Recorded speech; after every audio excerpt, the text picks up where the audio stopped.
세계 각지에서 접하는 우리 교회의 이야기.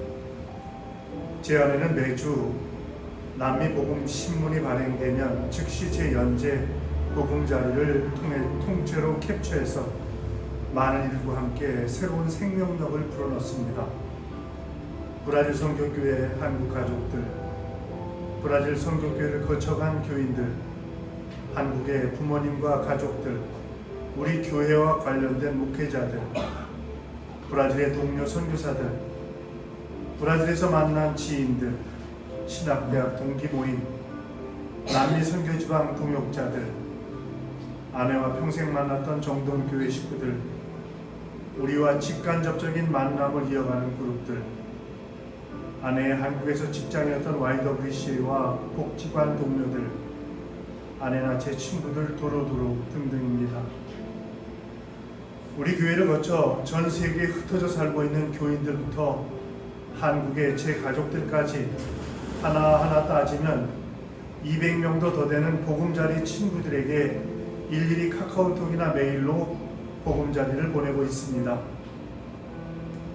우리 교회를 함께 세워 이곳에서 신앙생활을 시작한 이영택, 윤경석, 황재호, 신원순 집사부터 우리 교회에서 자라서 한국에서 대학생활을 하는 기훈이나 또니까지 그 대상도 다양합니다.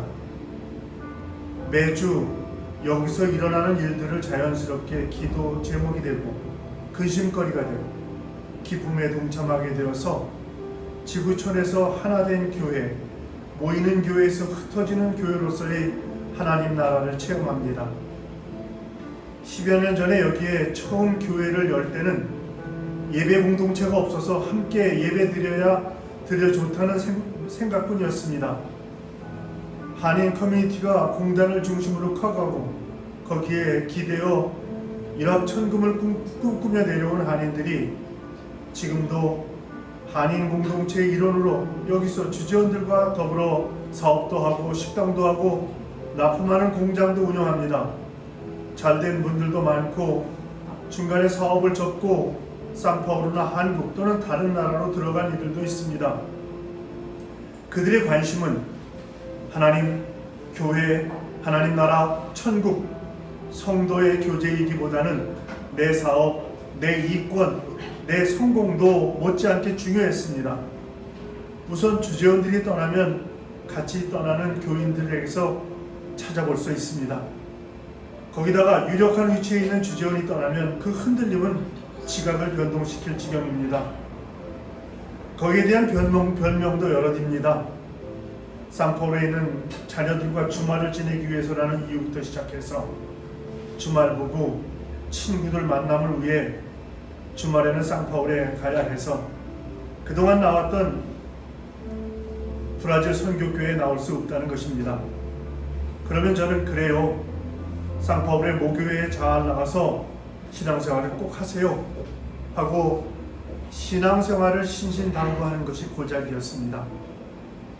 그런데 교회를 일구고 개척의 중추적인 역할을 하던 여러 주재원들이 한꺼번에 빠져나간 후 교회는 곤두박질 쳤습니다. 그런데다가 코로나 바이러스 여파로 모임 자체가 힘들게 되어 영상 예배를 드리는 것이 세계적인 현상이 되었습니다.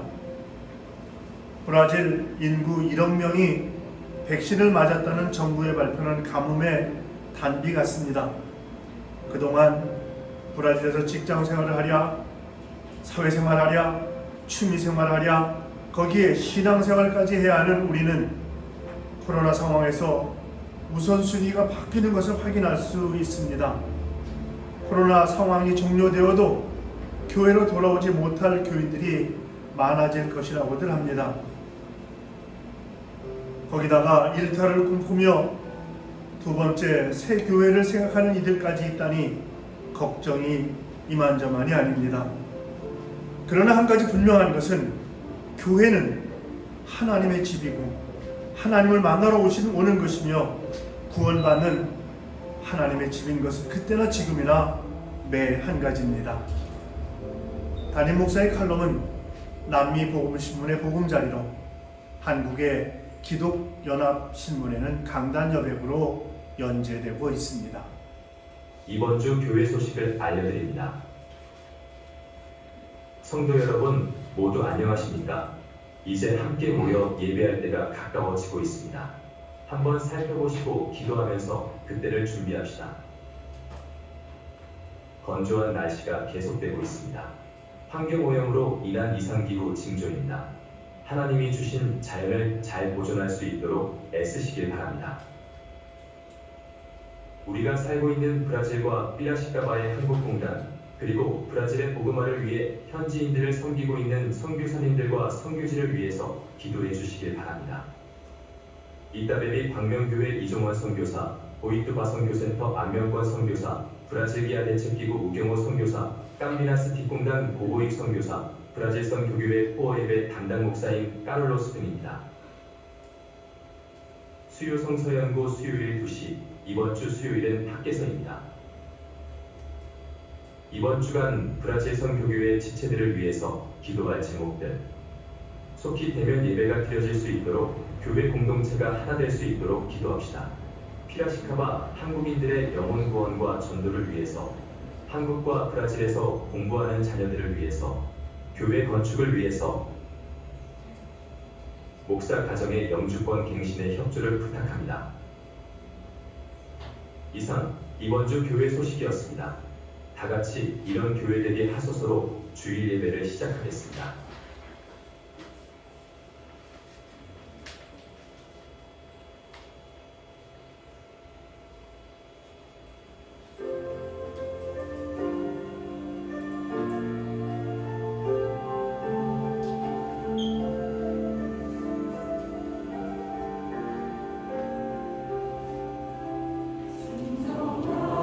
예배가 숨쉬는 교회, 주님이 주인 되시는 교회, 믿음의 기도가 쌓이는 교회, 최고의 찬양을 드리는 교회, 말씀이 살아 움직이는 교회, 성도의 사랑이 넘치는 교회, 섬김과 헌신이 기쁨이 되어 열매 맺는 아름다운 교회, 내 마음 닮아서 이웃을 사랑하는 교회, 주님의 영광을 위해서 이 대신 주님 전하는 교회, 사랑의 불꽃이 활짝 피어나 날마다 사랑에 빠지는 교회, 주께서 사랑하는 우리 교회가 이런 교회 되게 하소서.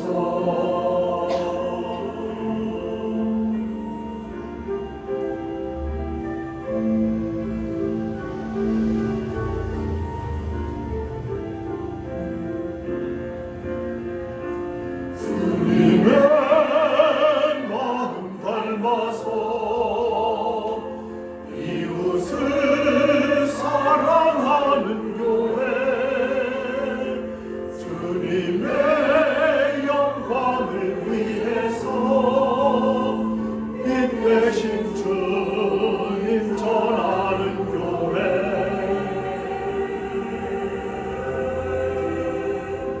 사랑의 불꽃이 활짝 피어나 날마다 사랑에 빠지는 교회, 주께서 사랑하는 우리 교회가 이런 교회 되게 하소서.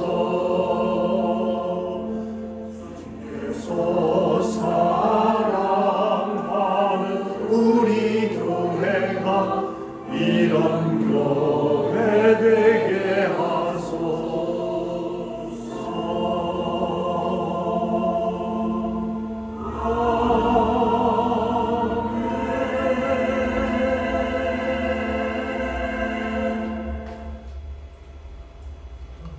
다 함께 임예송으로 98장 예수님 오소서 함께 부르시겠습니다.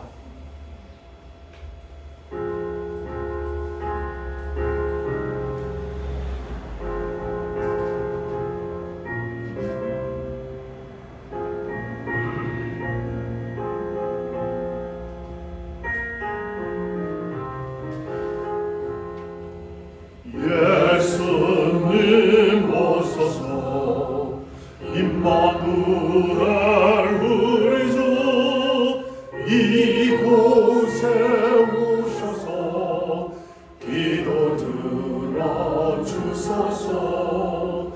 능하신 주께서 크신 이유를 마사 간구하는 우리의 기도를 들어주소서. 예수님 오소서 임마누엘 우리 주 보좌를 떠나서 사람 몸을 입었네. 높은 자 낮추고 비천한 자 높였네. 만민 위에 오셔서 기도를 들어주소서.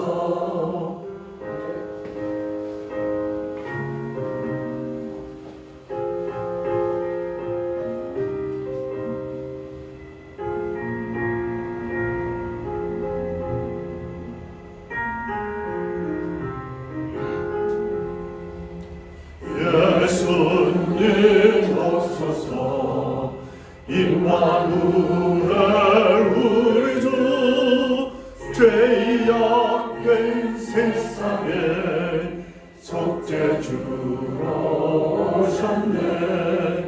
줄인 자 먹이며 병든 자를 고쳤네.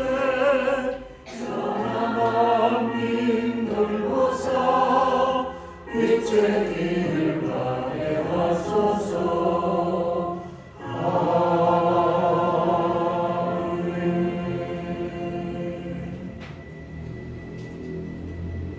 다 함께 조용한 기도를 드리시겠습니다. 하나님이여, 우리가 주의 전 가운데서 주의 인자하심을 생각하였나이다. 하나님이여, 주의 이름과 같이 찬송도 땅끝까지 미쳤으며 주의 오른손에는 정의가 충만하였나이다. 아멘. 찬송가 365장을 함께 부르시겠습니다.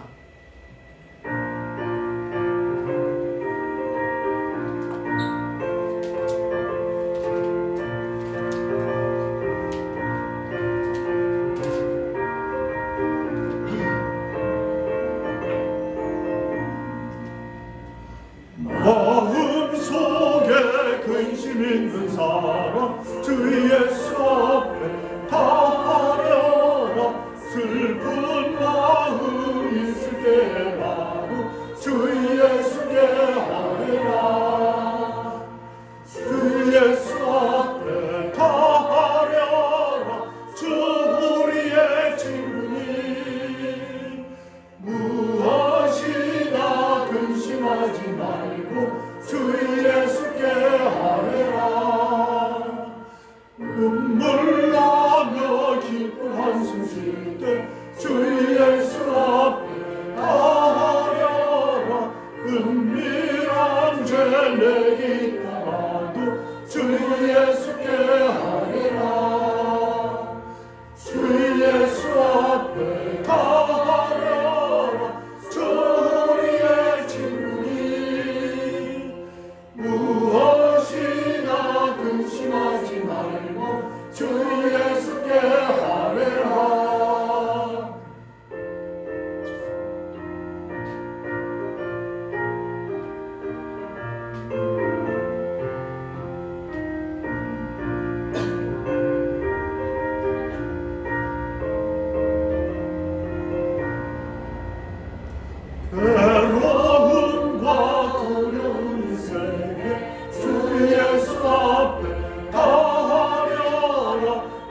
주 예수께 아뢰라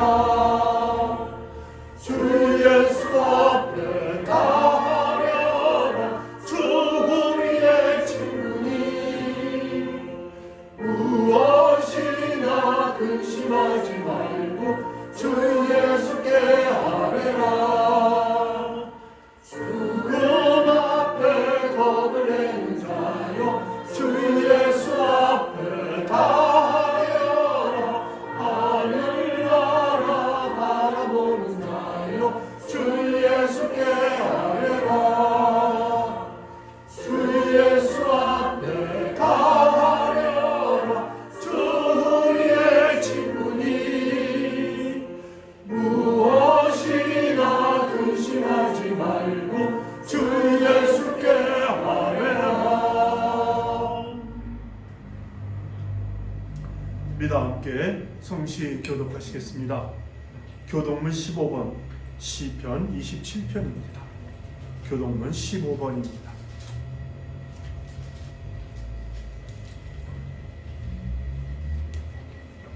함께 교독하시겠습니다.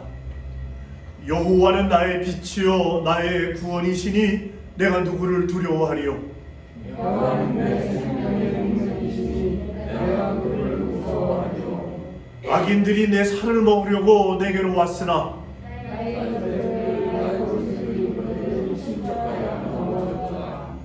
군대가 나를 대적하여 진칠지라도 내 마음이 두렵지 아니하며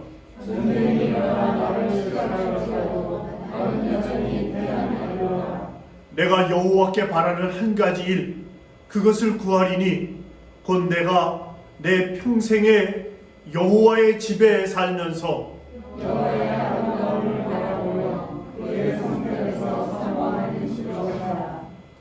여호와께서 환난 날에 나를 그의 초막 속에 비밀히 지키시고 그의 장막 은밀한 곳에 나를 숨기시며 높은 바위 위에 두시리라. 이제 내 머리가 나를 둘러싼 내 원수 위에 들리리니 내가 그의 장막에서 즐거운 제사를 드리겠고 노래하며 여호와를 찬송하리로다. 아멘. 다 같이 사도신경으로 우리들의 신앙을 고백하겠습니다.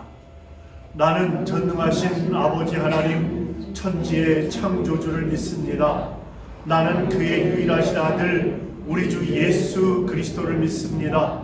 그를 성령으로 잉태되어 동정녀 마리아에게서 나시고 본디오 빌라도에게 고난을 받아 십자가에 못 박혀 죽으시고 장사된 지 사흘 만에 죽은 자 가운데서 다시 살아나셨으며 하늘에 오르시어 전능하신 아버지 하나님 우편에 앉아 계시다가 거기로부터 살아있는 자와 죽은 자를 심판하러 오십니다. 나는 성령을 믿으며 거룩한 공교회와 성도의 교제와 죄를 용서받는 것과 몸의 부활과 영생을 믿습니다. 아멘.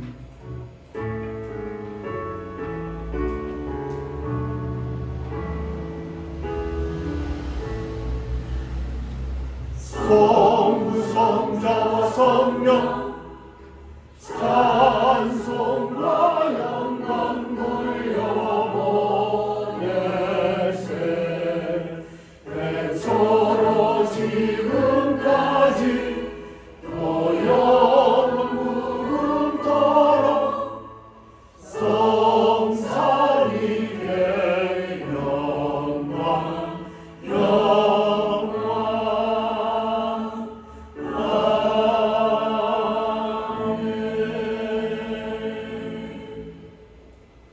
자리에 앉아 주시기 바랍니다. 이 시간 우리 모두를 대표해서 박명원 권사님 기도 인도해 주시겠습니다.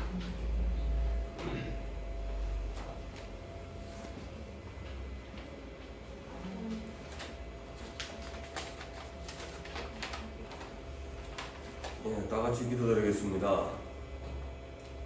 아버지 하나님, 마음을 깨끗하게 하시고 주님의 영광을 보게 하시고 우리 죄를 정결케 하셔서 주님의 영광을 찬양하게 하시고 진리의 말씀을 듣게 하여 주시옵소서. 아멘. 이 시간 예배 가운데 주님께서 임하셔서 우리의 찬양을 받아주시고 저희들의 마음도 활짝 열리게 하시고 아멘. 죄악에서 물든 마음을 성령의 불길로 정결케 하시고 어두워진 눈을 밝혀 주시옵소서. 주님, 아직도 코로나 받고 있는 성도들이 있습니다. 코로나와 질병으로 받고 있는 성도들에게 치유의 은혜가 함께하기를 원합니다. 오늘 이 자리에 여러 가지 문제를 가지고 주님께 간구하는 기도를 들어주셔서 평강과 담대함으로 이겨내게 하여 주시옵소서. 아멘. 주님, 브라질 선교회를 위하여 기도드립니다. 이 지역의 교회를 세우게 하시고 복음을 전파하는 사명을 감당하게 하여 주시니 감사드립니다. 교회를 통해서 이 지역에 복음화되게 하시고 구원의 빛이 되게 하셔서 믿음과 소망과 평안을 주는 교회가 되게 하시옵소서. 아멘. 모든 일정이 주님의 계획하신 대로 이루어지게 하시고 새롭게 도약하는 도인의 새롭게 도약하여 부흥되기를 원하오니 주님께서 함께 동행하여 주시기를 간절히 원합니다. 아멘. 하나님 아버지, 우리 안에 계시는 성령님의 도움으로 주님을 닮아가게 하시고 일상을 통하여 기도하게 하시고 주님을 진정으로 섬기고 주님의 일에 쓰임받는 일꾼으로 거듭나게 하소서. 아멘. 귀한 사명을 감당하시는 목사님과 함께 하셔서 영육간에 피곤치 않도록 늘 함께 하시고 말씀을 선포하실 때 주님께서 함께 하셔서 하나님의 놀라운 은혜와 역사를 드러내는 예배가 되게 하시고 모두가 은혜 받는 시간 되게 하소서. 이 예배를 위하여 수고를 아끼지 않은 손길들이 있습니다. 그들의 수고에 주님의 특별한 축복을 허락하시고 그들의 수고가 빛나게 하소서. 살아서 역사하시는 예수님 이름으로 기도드립니다. 아멘.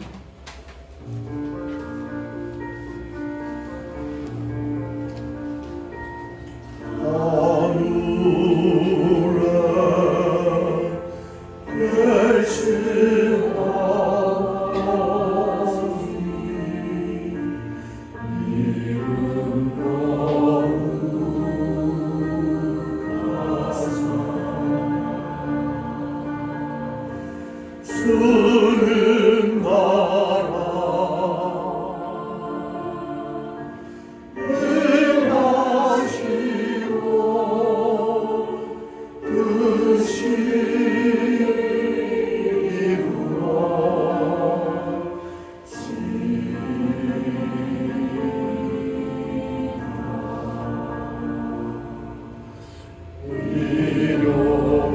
행하시고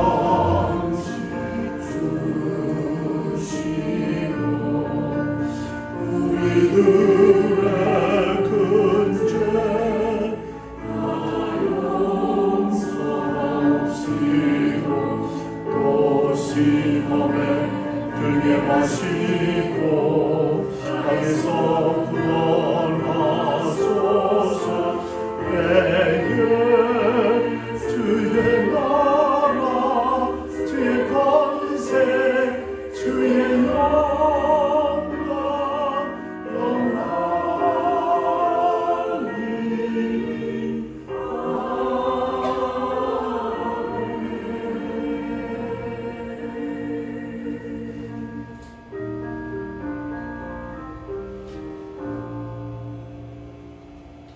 다 함께 성경 말씀 찾으시겠습니다. 성경 말씀은 시편 74편입니다. 1절과 2절, 12절에서 23절까지 함께 교독해 나가도록 하겠습니다. 1절은 제가 읽고 2절은 여러분이 읽습니다. 하나님이여, 주께서 어찌하여 우리를 영원히 버리시나이까? 어찌하여 주께서 기르시는 양을 향하여 진노의 연기를 뿜으시니까?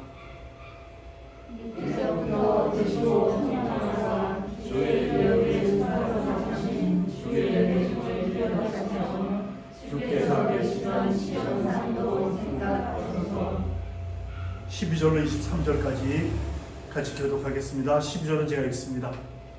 하나님은 예로부터 나의 왕이시라. 사람에게 구원을 베푸셨나이다.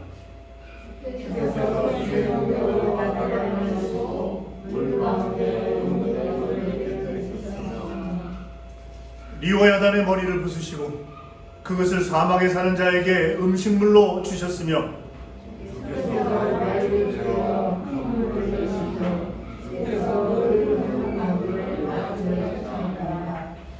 낮도 주의 것이요 밤도 주의 것이라. 주께서 빛과 해를 마련하셨으며 주께서 땅의 경계를 정하셨으며 주께서 여름과 겨울을 만드셨나이다. 여호와여, 이것을 기억하소서. 원수가 주를 비방하며 우매한 백성이 주의 이름을 능욕하였나이다.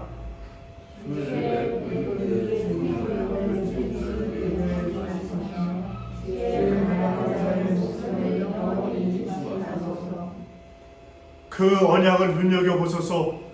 무릇 땅의 어두운 곳에 포악한 자의 처소가 가득하나이다.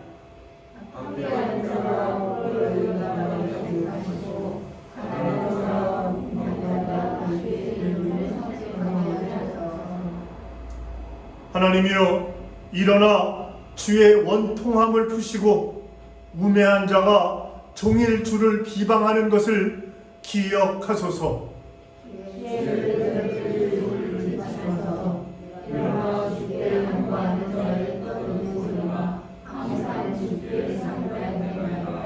아멘. 찬송가 342장을 함께 부르시겠습니다.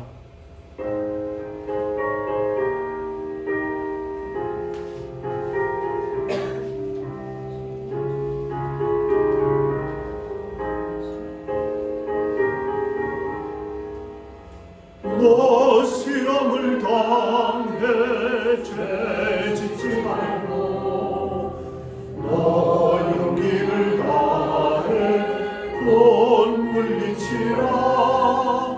너 시험을 이겨 새 힘을 얻고 주 예수를 믿어 늘 승리하라. 우리 구주의 힘과 주의 위로를 빌라. 주님 내 편에 서서 항상 도우시리. 내 친구를 삼가 잘 선택하고 너 언행을 삼가 늘 조심하라. 너 열심을 다해 늘 충성하고 온 정성을 다해 주 봉사하라. 우리 구주의 힘과 그의 위로를 빌라. 주님 내 편에 서서 항상 도우시리.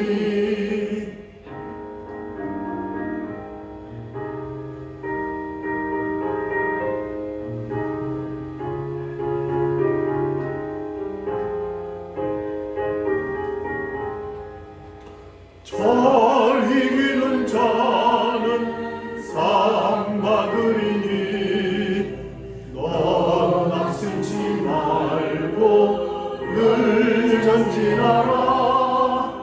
내 구세주 예수 인주시니 주 예수를 믿어 늘 승리하라. 우리 구주의 힘과 그의 위로를 빌라. 주님 내 편에 서서 항상 도우시리.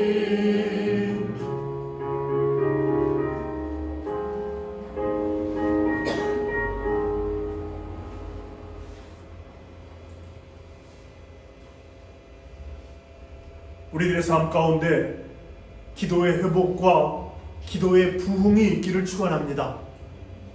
우리가 기도하면서 겪는 어려움들이 있습니다. 정말 절박할 때 만나 하나님께서 꼭 응답해 주셔야 하고 또 들어주실 만한 기도를 드렸는데 응답이 없을 때가 많다는 것입니다. 그때 깊은 좌절을 겪게 되고 하나님에 대한 믿음이 흔들리기도 합니다. 그러나 결론부터 말씀드리자면 우리가 기도를 포기하는 일은 있을지 몰라도 기도가 땅에 떨어지는 일은 없다고 하는 사실입니다. 시편 74편은 우리가 함께 읽으면서 느꼈겠지만은 기도의 깊은 좌절에 빠진 자의 탄식입니다. 그 내용은 바벨론의 침략으로 인해서 남유다가 완전히 멸망한 시기에 쓰인 기도입니다. 시인은 패망한 유다를 보면서 애끓는 심정으로 하나님께 기도하고 있습니다. 74편 1절을 보니까 하나님 어찌하여 우리를 이렇게 오랫동안 버리십니까? 어찌하여 주님의 목장에 있는 양떼에게서 진노를 거두지 않으십니까? 이렇게 한탄하고 있습니다. 그는 하나님께 혹시나 자신들을 하나님께서 잊어버리신 거 아닌가 하는 그런 의심을 하고 있습니다. 2절에 보니까 먼 옛날 주님께서 친히 값주고 사신 주님의 백성을 기억해 주십시오. 주님께서 친히 속량하여 주셔서 주님의 것으로 삼으신 이 지파를 기억해 주십시오. 주님께서 거처로 삼으신 시온산을 기억해 주십시오. 이렇게 기도하고 있습니다.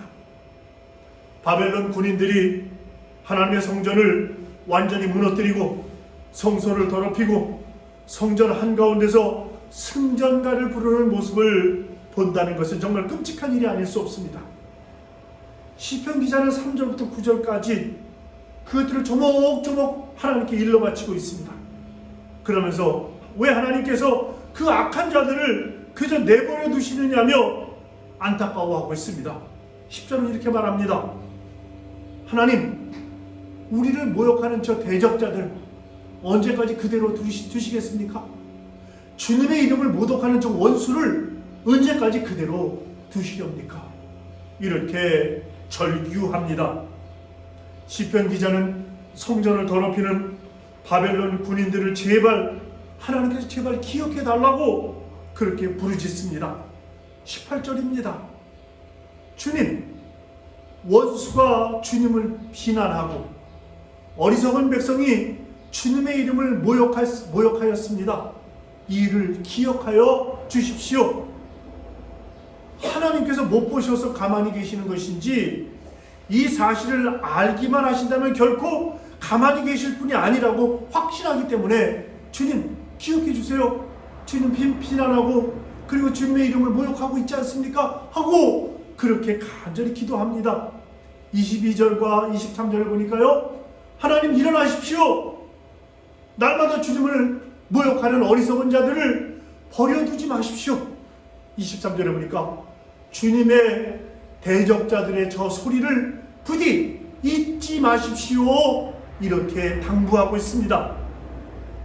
그러나 여러분, 하나님은 이 시편 기자의 기도에 응답하지 않으셨습니다. 그래서 이 기도의 분위기는 암울합니다. 마치 우리가 북한을 위해서 기도하는 것 같습니다. 북한을 위해서 기도할 때마다 이 심정이기 때문에 그렇습니다.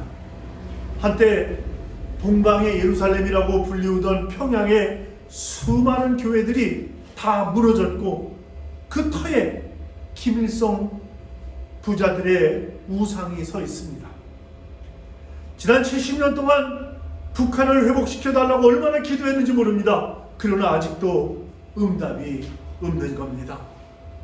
하나님께서 정말 당신의 택한 백성들을 잊으신 것은 아닐까? 그래서 하나님 잊지 마세요. 하나님 기억해 주세요. 이렇게 기도하고 있는 것입니다.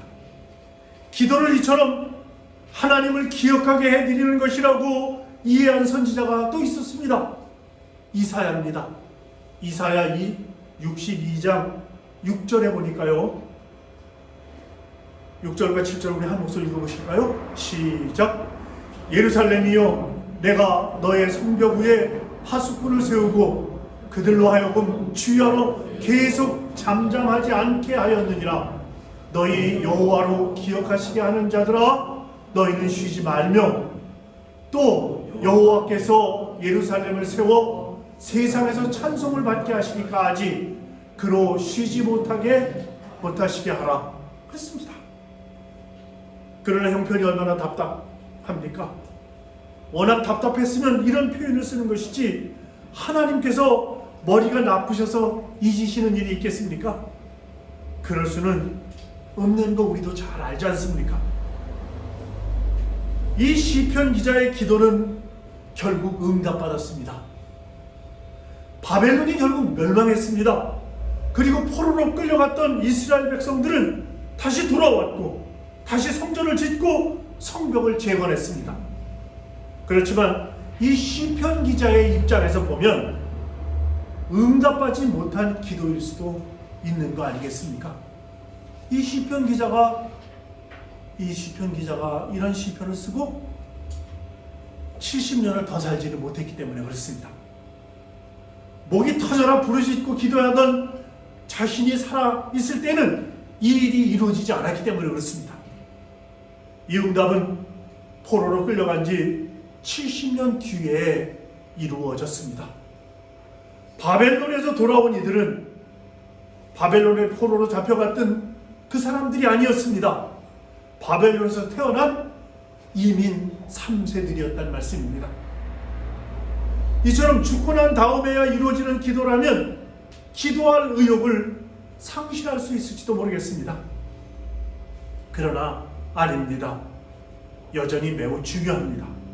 만약 이스라엘 백성들이 이렇게 기도하지 않았다면 그들은 70년이 지나도 바벨론 포로에서 돌아오지 못했을 것입니다. 그들은 한 번 기도하고 만 거 아닙니다. 죽을 때까지 기도하고 자식들에게 기도를 물려주고 또 그 자식들에게 기도를 물려주었기 때문에 바벨론 포로로 잡혀갔던 이스라엘 백성들 이민 3세대가 돌아올 수 있었던 것입니다. 세계 역사에서 이런 법은 없었습니다. 3세대가 지났다면 이미 고국에 돌아올 마음이 다 사라진 다음입니다. 1세대는 절망하는 세대 아니었겠습니까? 잡혀왔으니까요, 포로로요. 2세대는 그 땅에서 태어나 차별과 멸시를 견뎌야 하는 그런 세대였을 것입니다. 그런데 3세대까지 가면 그 나라의 주류 사회에 진출하게 되죠. 그 땅에서 이미 자리 잡았다는 말씀입니다. 자신들이 살고 있는 곳은 당시 세계에서 가장 부강하고 가장 문명이 발달한 나라였습니다. 그러니 고국으로 돌아가야 할 이유가 없습니다. 그들을 기다려주는 고국이 존재하는 것도 아니었습니다. 고국은 황폐해졌고 주위의 족속들로부터 무수히 노략질당하는 위험한 곳이 되었습니다. 그것으로 돌아가려면 자신들이 바벨론에서 얻은 모든 기득권과 재산을 포기해야 했습니다. 황량한 벌판에서 국가를 재건해내는 일 역시 현실성 적은 일이었습니다. 이런 형편인데 돌아갈 사람이 몇 사람이나 되겠습니까? 그런데 그들은 돌아갔습니다. 이것을 주목해야 합니다. 그 이유는 그들이 부모로부터 자신들이 하나님이 계시다는 것과 하나님의 택한 백성이라는 것, 그리고 고국으로 돌아가게 해달라는 기도를 물려받았기 때문에 그렇습니다. 이 믿음과 기도가 자녀들에게 또 그 자녀들에게로 2대, 3대로 이어져 내려갔던 것입니다. 그들이 바벨론에 잡혀가서 예루살렘으로 돌아갈 가능성이 완전히 사라졌을 때에도 계속 기도했었다고 하는 증거가 있습니다. 다니엘서 6장 10절입니다. 바벨론이 포로로 끌려갔던 다니엘이 바벨론의 포로로 끌려갔던 1세대입니다. 그런데 그 1세대에 있던 다니엘은 총리의 지위에 이르렀습니다. 그런데 하루에 3번씩 예루살렘을 향하여 창문을 열고 기도했다고 하는 사실 유명하지 않습니까? 그것 때문에 사자굴에 던져지기도 했고요. 마지막 3차 때 예루살렘으로 귀환했던 느헤미야라고 하는 선지자도 역시 느헤미야 1장 2절에 보니까 아닥사스다 왕의 술 맡은 관원이었습니다. 그런데 위험을 무릅쓰고 예루살렘을 위하여 금식기도 하다가 얼굴이 수척해졌습니다. 왕이 이유를 물었을 때 그때 담대히 조국 예루살렘 성을 재건하게 해달라고 위험천만한 청을 들여서 허락을 받고 귀환하는 그러한 사람이 되었습니다. 물론 예루살렘으로 돌아온 사람들은 소수였습니다. 그러나 모든 기득권들을 다 내버리고 이스라엘 땅으로 돌아온 이들이 있었다는 것이 놀라운 일이었고, 그래서 역사에서 완전히 사라질 것 같은 유대인들이 다시 나라를 재건하게 되었다는 것입니다. 이것은 절망적인 상황인데도 기도를 계속했기 때문에 이루어진 것입니다. 예루살렘의 멸망은 이스라엘의 죄로 인한 하나님의 징계였습니다. 그러나 하나님께서는 당신이 택한 백성을 아주 버리시지는 않으셨습니다. 에레미야서 25장 11절에 보니까 에레미야 선지자를 통하여 분명히 70년 동안 바벨론의 포로로 잡혀가리라고 하는 그 기간까지 70년을 딱 정해주셨는데, 후대에 70년 동안 바벨론 포로로 잡혀갔다가 다시 귀환하는 그런 역사가 있었다고 하는 사실입니다.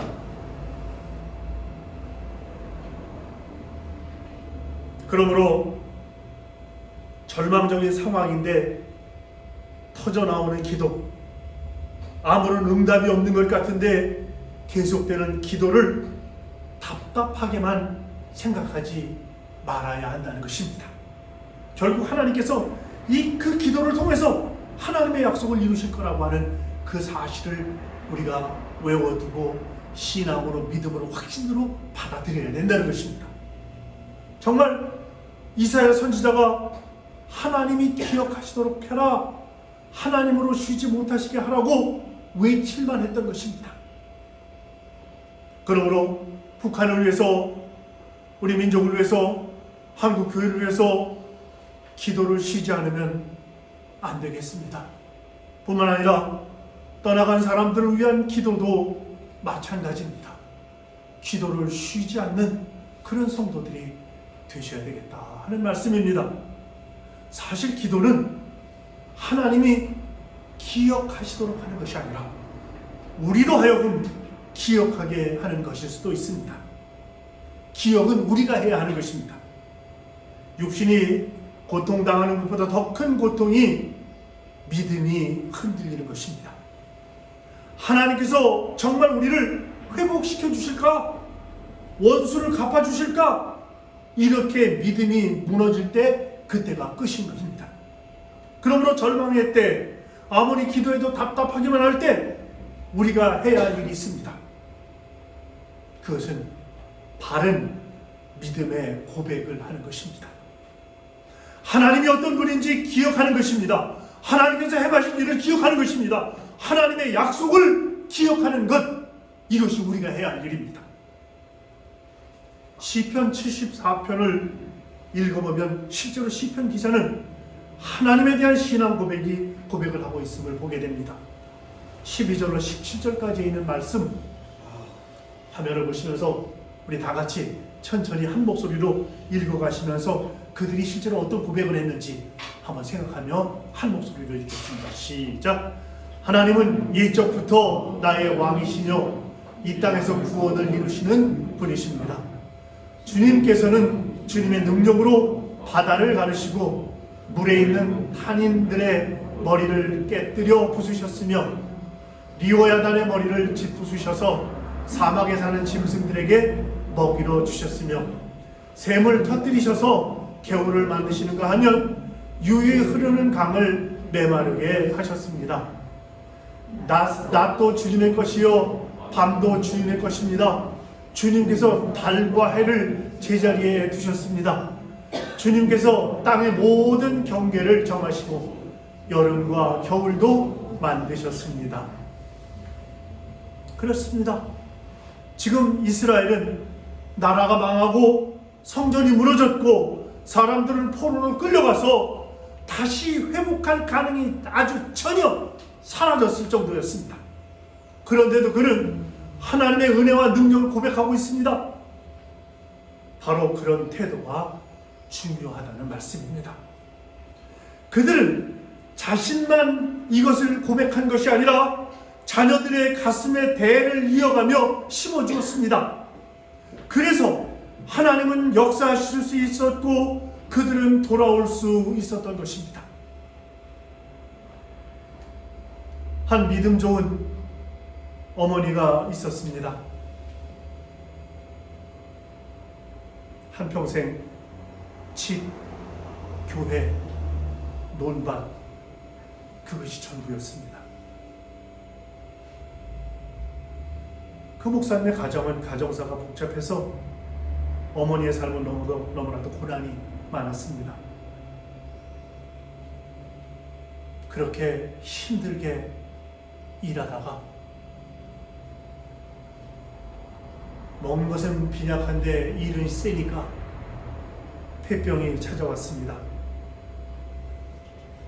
치료하면서 기도하면서 치료하고 그런 가운데 그는 깨달았습니다. 용서하며 살아야지. 내 마음속에 이런 응어리가 있으니 하나님께서 나를 치시지. 용서해야지. 그런 마음이 생겼습니다. 그래서 그는 자기가 잘못한 것은 하나님께 회개하고 자기가 마음속에 미움을 가졌던 그 마음이 있는 사람들에게는 일일이 찾아가서 무릎 꿇고 용서를 구했습니다. 내가 너한테 어제 이러이러한 잘못을 했는데 마음속에 그런 마음을 품었었는데 용서해 주시게. 그리고 용서받고 기도했습니다. 근데 딱 한 사람 용서가 도대체 용서가 안 되는 분이 계셨습니다. 당신의 시아버지셨습니다. 당신의 시아버지는 그 당시에 함께 살고 계시진 않았지만 노름을 하시느라고 땅과 논과 밭과 모든 걸 다 팔아버렸습니다. 노름빚 갚느라고.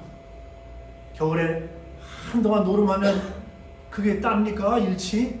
그럼 땅 한 자리 팔고 또 땅 한 자리 팔고. 이제 저희 어머님이 살고 계시는 그 집 주변에 있는 그 붙은 그 집터 그게 다였습니다. 그것도 팔까봐 노심초사하며 살고 있는 처지였습니다. 그러니 그 시아버지가 안 믿겠습니까? 기도하면서 몸부림쳤습니다. 하나님, 용서할 수 있는 믿음을 주세요. 하나님, 용서할 수 있는 믿음을 주세요 하고 몸부림쳤습니다. 그리고 시아버지, 저희 할아버지죠. 저희 할아버지가 어느 날 저희 집에 오셨습니다. 가끔 오셔서 마늘철에는 마늘도 가져가고 또 고구마철에는 고구마도 들고 가시고 이제 그러니까 이제 가끔 오시는 겁니다. 이제 수금하러 오신 거죠. 근데 보통 때 같으면은 나가서 내다보지도 않을 저희 어머니가 저희 아버지가 이렇게 챙겨서 보내드리고 그랬던 모양인데 그날은 저희 어머니가 버섯바람으로 나가서 저희 할아버지를 맞아드렸고요. 그리고 대청마루에 앉으시라고 무릎을 딱 꿇고 그리고 용서를 청했습니다. 아버님, 제가 그동안 아버님 너무 미워했는데 아버님 용서해 주세요. 제가 예수 믿는다고 하면서 예수 믿는 사람으로서 아버님 마음속에 늘 미워하며 살았는데 아버님 용서해 주세요. 이렇게 무릎을 딱 꿇고 무릎 맞춤을 하면서 빌었습니다. 저희 할아버지가 뭐라고 하셨을까요?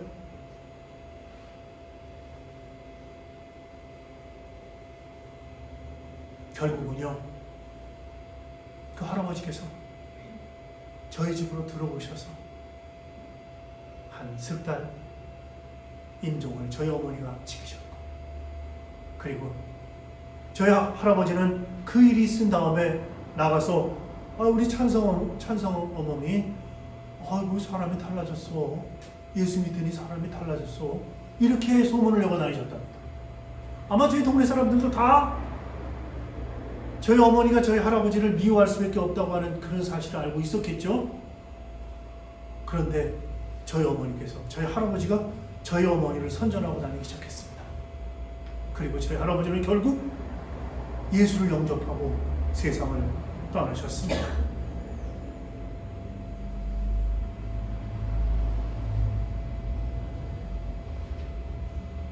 사랑하는 성도 여러분, 우리가 이런 모습들을 보면서 용서해야 되겠구나, 사랑해야 되겠구나, 끌어안아야 되겠구나, 이런 것들이 우리 마음속에 결심이 되어졌으면 좋겠습니다. 그래서 하나님께서 우리에게 주신 기도의 응답이 내 당대에는 이루어지지 않는다 하더라도 그 기도가 땅에 떨어지지 않는다고 하는 것, 이것을 우리가 외워두어야 되겠습니다. 우리는 할 일이 있습니다. 하나님의 선하심과 약속의 은혜를 기억하는 것입니다. 예수님께서도 십자가에서 절망을 경험하셨지만 그래도 부르짖으셨습니다. 엘리 엘리 라마 사박다니, 이렇게 부르짖으셨습니다. 그리고 그것으로 끝나는 것이 아니고 나의 하나님 어찌하여 나를 버리시나이까 하는 그 절규로 끝난 것이 아니라 절망 중에도 여전히 기도하셨습니다. 내 영혼을 아버지께 맡깁니다. 여전히 아버지 하나님을 그 절망 가운데, 그 죽음의 순간까지도 하나님을 믿으며 내 영혼을 하나님께 맡긴다고 그렇게 고백하고 있는 것입니다. 어떤 성도가 집안에서 처음 예수를 믿었는데 형편이 잘 되는 게 아니라 너무나도 살기 힘들어지는 그런 일만 계속 생겼습니다. 그 모습을 본 일가 친척들이 말했습니다. 예수 믿더니 꼴 좋다. 그 말을 듣고 하나님께 기도했습니다. 주님, 들으셨죠? 주님, 저 사람들 하는 말 주님 들으셨죠? 원망 어린 부르짖음이었지만 그 속에 겨자씨 같은 믿음이 있었음을 놓치지 말아야 한다는 것입니다. 주님 보시잖아요. 주님 들으시잖아요. 주님 들으셨죠? 이런 기도 우리는 왜 못합니까? 우리도 할 수 있지 않습니까? 누구를 원망하고 누구를 비방하고 누구를 비난하는 것이 아니라 주님 상황이 이렇습니다. 가장 좋은 길, 가장 복된 길로 우리를 인도하여 주시길 바랍니다. 이런 기도 우리가 할 수 있지 않겠습니까? 시편 기자는 하나님 제발 우리를 잊지 말아 주십시오, 이렇게 기도했지만 하나님은 한 번도 우리를 잊으신 적이 없으십니다. 십자가가 그 증거입니다. 하나님께서 우리를 잊으실 수도 외면하실 수도 없다고 하는 증거가 십자가인 것입니다. 더욱 놀라운 증거가 하나 또 있습니다. 우리가 우리를 잊지 않으실 뿐만 아니라 우리 안에 거하시는 하나님, 이것이 증거입니다. 그 우리 안에 거하시는 하나님께 기도하라 하는 내면의 음성이 우리에게 들리는 것이 증거란 말씀입니다. 우리가 어려움 당하면 예수 믿기 전에는 우리의 인간의 생각과 방법으로, 인간이 할 수 있는 갖가지 방법으로 그 문제를 해결하려고 했습니다. 그런데 우리가 예수 믿고 나서는 우리가 문제가 생기면, 우리에게 어려움이 당하면 하나님께서 나에게 기도하라고 하시는구나 하는 그런 느낌이, 그런 깨달음이 우리에게 있지 않습니까? 그것만 봐도 하나님은 살아계시는 분이시니까 우리에게 기도하라고 그러시죠, 이렇게 생각할 수 있는 거 아니겠습니까? 우리가 우리 주변에서 일어나는 일들로 인해서 절망할 때가 있습니다. 사람 때문에 낙심할 때도 있습니다. 그러나 아직 포기하기에는 이릅니다. 여전히 기대할 것이 남아있기 때문입니다. 그것은 여전히 함께 하시는 주님을 바라보는 겁니다. 주님 만나는 겁니다. 아무리 형편이 어렵고 주위에 의지할 사람이 없어도 주님을 바라보는 눈이 뜨이면 얼마든지 우리의 상황을 이겨낼 수 있습니다. 교회 안에는 항상 눈에 이슬이 맺혀 있고 기도하는 시간에 눈물, 콧물 흘리며 기도해도 생활이 풀리지 않는 교우들이 있습니다. 기도는 밤낮 하는데 문제는 달라지지 않는 이들입니다. 그런데도 신기한 것은 기도를 중단하지 않는 것입니다. 그것은 주 예수 그리스도를 바라보기 때문에 그렇습니다. 지금 당장은 이해할 수 없는 어려움이 연속 닥치지만 주님은 그런 성도들의 기도를 통하여 하나님은 놀라우신 역사를 이끌어 가시는 그런 그릇을 나를 통해 빚고 있기 때문이라는 그런 믿음입니다. 빌립보서 2장 13절은 이렇게 말합니다. 너희 안에서 행하시는 이는 하나님이시니 우리 안에서 행하시는 이는 하나님이시니 자기의 미쁘신 뜻을 위하여 너희에게 소원을 두고 행하게 하시나니 그랬습니다. 우리가 개인적으로도 기도의 힘을 회복해야 하지만 하나님의 나라를 위하여, 우리의 민족을 위하여, 한국 교회를 위하여, 그리고 함께 예배드려야 하나님께서 기뻐하실 그런 성도들을 위해서 기도의 힘을 회복해야 할 때입니다. 십자가의 주님, 항상 함께 하시는 주님 바라보면서 믿음으로 승리하는 하나님의 귀한 백성들 되시기를 주님의 이름으로 축원합니다. 기도하시겠습니다. 하나님 감사합니다. 하나님 감사합니다. 아버지 하나님 감사합니다. 코로나 바이러스로 인해서 함께 예배드리지 못하는, 그래서 예배를 사모하는 그들의 기도를 하나님 들어 응답하시고, 그래서 함께 모여 기도하는 날이 속히 가까워올 수 있도록 주님 도와주시옵소서. 아버지 하나님, 여러 가지 이유로 당신의 몸된 제단을 떠나서 아버지 하나님, 힘들고 어려운 상황 가운데 살고 있는 성도들을 기억하여 주시고 그들을 위로하시고 그들과 함께 하시고 그들에게 용기를 주셔서 함께 더불어 예배하는 그날이 속히 올 수 있도록 주님 도와주시옵소서. 아버지 하나님, 하나님 나라가 이스라엘 민족들이 어려움 당할 때 사도 바울이 내 목숨을 주님 취하시더라도 이 나라가 회복되기를 원한다고 하는 그 사도 바울의 기도가 우리들의 기도가 되게 하시고 부족한 종의 기도가 되게 하여 주시옵소서. 우리 주 예수 그리스도의 이름으로 감사하며 기도하옵나이다. 아멘. 다 함께 372장을 부르시면서 헌금하신 헌금을 봉헌하겠습니다.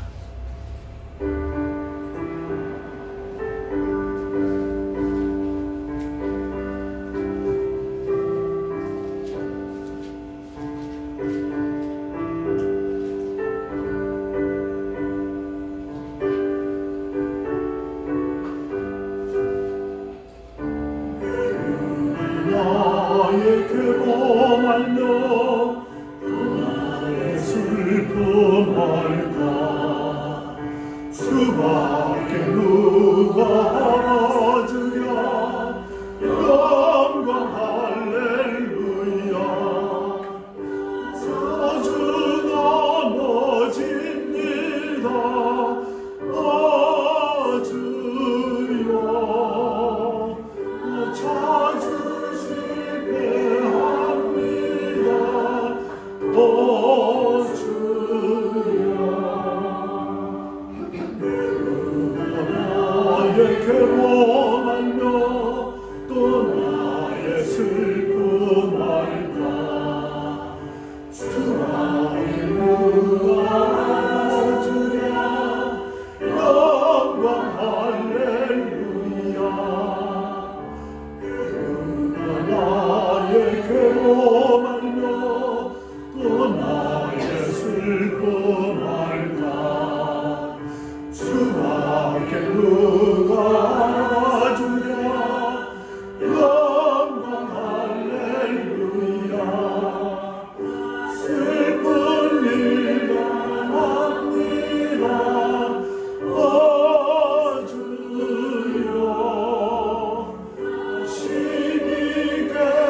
주밖에 누가 주랴 영광 할렐루야.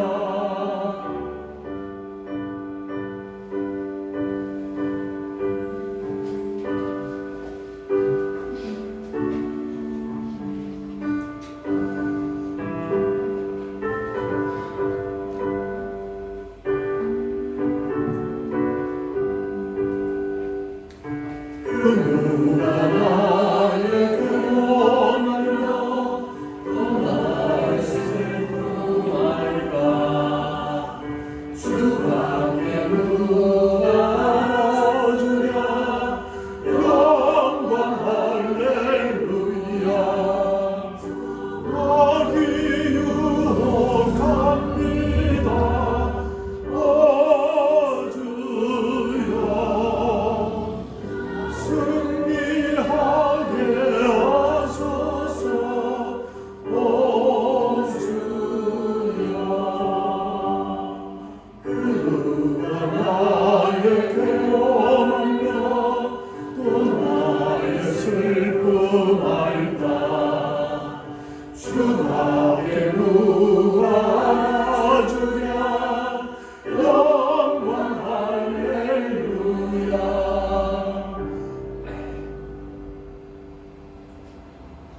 기도하시겠습니다. 고맙고 감사하신 아버지 하나님, 우리의 적은 정성을 주님께 드리고 주님께 봉헌의 기도를 드립니다. 하나님, 간절히 바라옵고 원하옵나니 우리의 예물을 받으시옵소서. 우리의 정성을 흠양하여 주시옵소서. 그래서 이 물질이 쓰여지는 곳에 하나님의 영광이 드러나게 하여 주시옵소서. 아버지 하나님, 간절히 바라옵고 원하옵는 것은 이 물질을 주님께 드리면서 기도하는 기도의 제목도 함께 받으셔서 응답받는 기도의 제목이 될 수 있도록 주님 우리들에게 은총하여 주시옵소서. 우리 주 예수 그리스도의 이름으로 감사하며 봉헌하옵나이다. 아멘.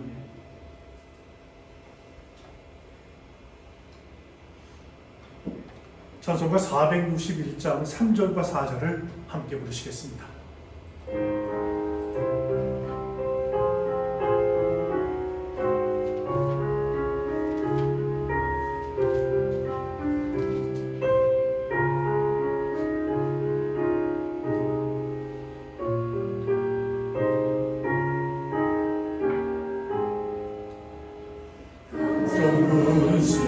모든 금을 널 둘러 덮을 때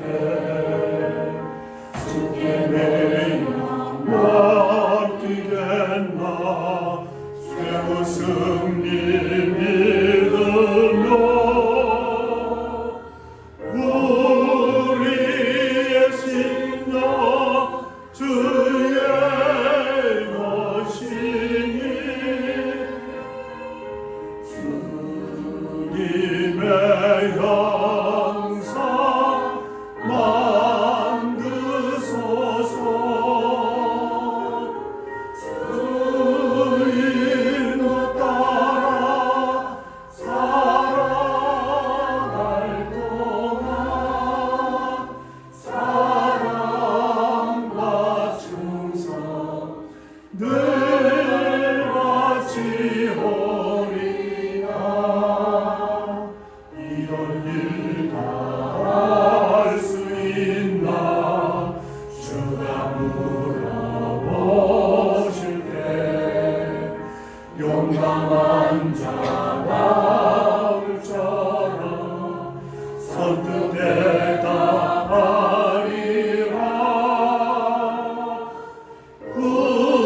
우리의 심령 주의 오시니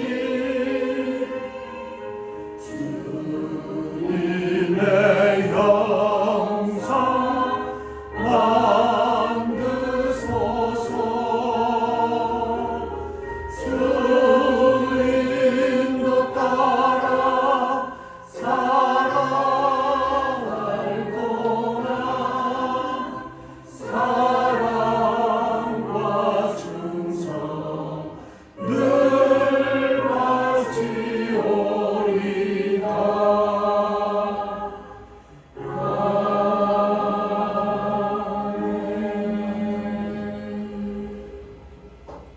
이제는 우리 주 예수 그리스도의 은혜와 하늘아버지의 만극하신 사랑하심과 성령의 함께하심이